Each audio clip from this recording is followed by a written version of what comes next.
Hello and welcome to Always Bored, Never Boring. Earlier this year I reviewed the dungeon delving board game Stalagbite by Midlam Miniatures, which is an absolute delight and frontrunner for my game of the year. So when I subsequently went to the 2024 UK Games Expo, I made a point of stopping by the Midlam Miniatures booth. I wanted to say hi, but also I wanted to pick up a copy of their speed-based cooperative card game, Book of the Dead. I had seen the how to play video for this game on the Midlam Miniatures website and thought it would be a fun game to add to the rotation at my annual Christmas party. And, full disclosure, while I was intending to buy my copy, Paul and Gary, being absolute gents, wouldn't take my money and gifted it to me. So while this is not a sponsored video, there was no expectation I would ever review the game, I didn't pay for my copy. But enough preamble. What is Book of the Dead? Well, I will tell you what it isn't. It isn't frontrunner for my favourite game of 2024. But it does have a mechanism I have never seen before, and it is probably the hardest cooperative game I have ever played. Countless games in, yet to win. It's for 2 to 4 players, and it's a time-based challenge that plays in exactly 9 minutes, making it the ultimate filler for beginning or ending your regular gaming session.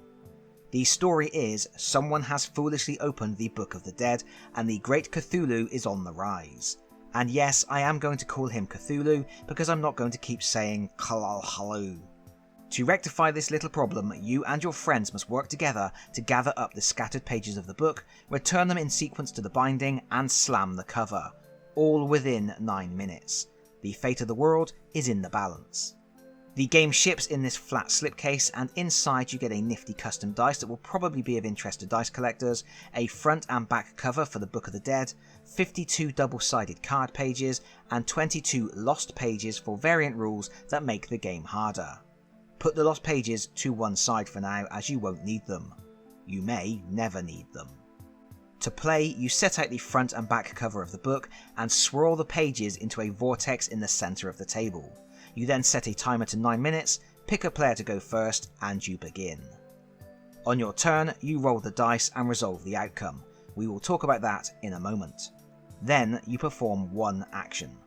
You can form a new stack. This means if you have no cards in your hand, you can take one card from the vortex. You should hold your cards so you can only see the front, which is the top of your stack, and everyone else can only see the back, which is the bottom of your stack. If you already have one or more cards in your hand, you can add a page from the vortex. However, you can only combine pages if you can match at least one icon on the front of the card you picked up with one icon on the front of the top card in your stack. And you have to add the new card so that the matching icons are facing. The interesting thing here is that when you add a card to your stack, you will be flipping it, which means you won't always know what the new symbols on the top of your stack will be. The third action you can do is flip a page that's in the vortex. This is a useful option later in the game when it's getting harder to find the matches you need. The fourth action is to discard the top card from your stack, returning it to the vortex without changing its facing. The fifth action is flipping your stack. This means the face that was at the bottom, visible only to the other players, is now the face at the top, only visible to you. That is important for the next action, combining stacks, which works in exactly the same way as taking a page from the vortex, except you are combining 2 players' complete stacks. The important thing to remember is that stacks can only be combined if you can see matching symbols. So if my top card is a skull and someone else's bottom card is a skull, I can either add my whole stack to theirs, which involves flipping my stack and placing it at the bottom of that player's stack so the skulls match up, or I can take their whole stack and position it at the top of my stack with the skulls facing. Alternatively, you can combine the stacks of 2 other players. If they both have stacks with matching symbols on the bottom, you can take one stack and add it to the bottom of the other. You can never add a stack to the top of another player's stack in this manner, as of course, you cannot see the top cards of any other player's stack. The reason you are doing all this is to sequence all of the pages of the book to return them to the binding. So another action you can take is to add any player's stack to the book, either the front section or the back section.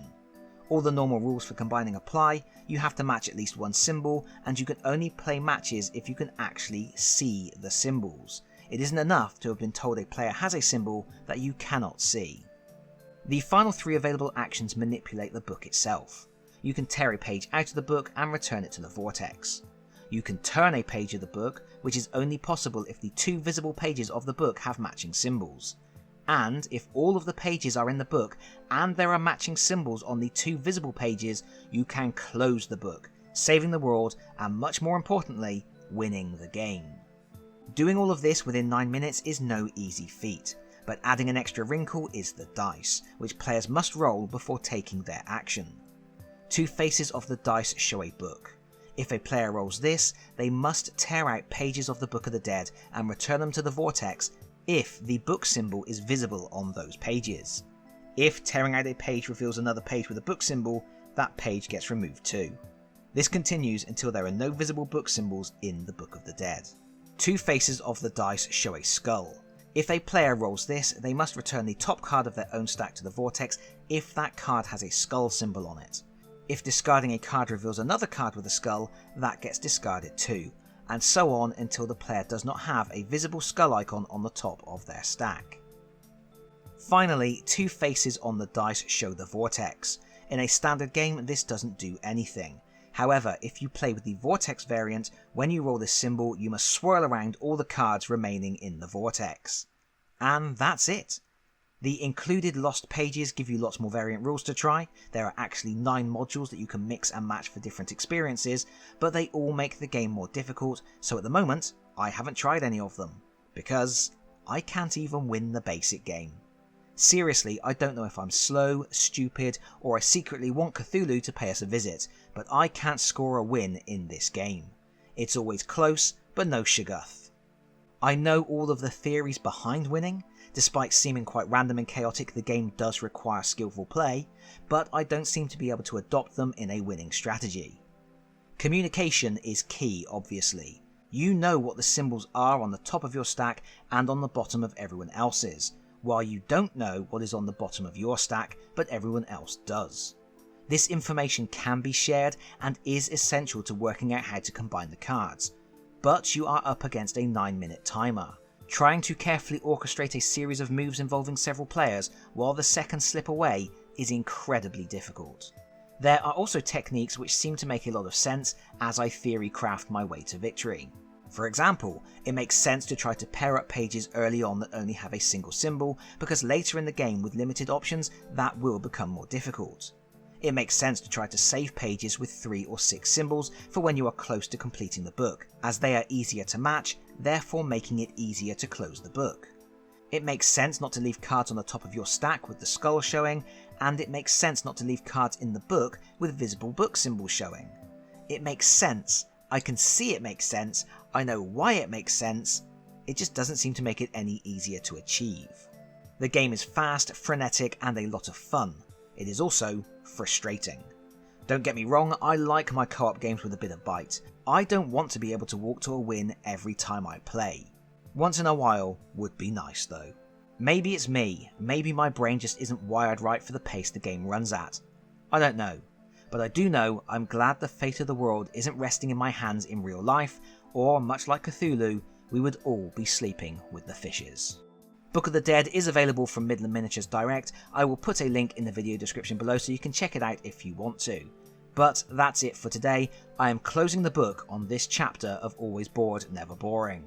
I only wish I could close the Book of the Dead. Thank you so much for watching. If you like this video, please consider pressing the like button. If you really like this video, please consider subscribing if you don't already do so, and hopefully I will see you all again very soon. Bye bye everyone. Bye bye.